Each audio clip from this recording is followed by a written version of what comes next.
Hello all, ఇంట్లోనే సింపుల్గా ఇంకా టేస్టీగా అయిపోయే బాదం పాలు ఎలా చేసుకుందామో చూసేద్దాం రండి. ముందుగా ఒక అరగంట ముందు ఒక 10-11 బాదం పప్పులు నానబెట్టుకొని మెత్తగా పేస్ట్ చేసి పక్కన పెట్టుకోవాలి. తర్వాత ఇంకొక బౌల్లో 1/2 టేబుల్ స్పూన్ కస్టర్డ్ పౌడర్ అలాగే కొన్ని పాలు వేసుకొని కలిపి అది కూడా పక్కన పెట్టుకోవాలి.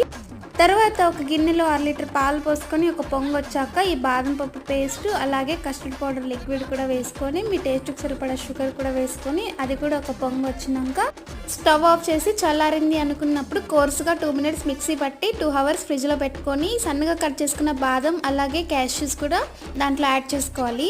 అంతే అండి, ఎంతో simple and tasty home made బాదం మిల్క్ రెడీ. ఈ బాదం పాలు పిల్లలు తాగడం వలన చాలా చలవ చేస్తుంది, అలాగే విటమిన్ ఈ లభిస్తుంది. ఇంతకీ ఈ వీడియో నచ్చిందా? వీడియో నచ్చితే లైక్ చేసుకోండి. లైక్ చేసుకోవడం వలన ఇంకొంతమందికి రీచ్ అవుతుంది, అలాగే వాళ్ళు కూడా చూస్తారు. ఏ మాటకి ఆ మాట బాదం పాలు అయితే చాలా బాగున్నాయి.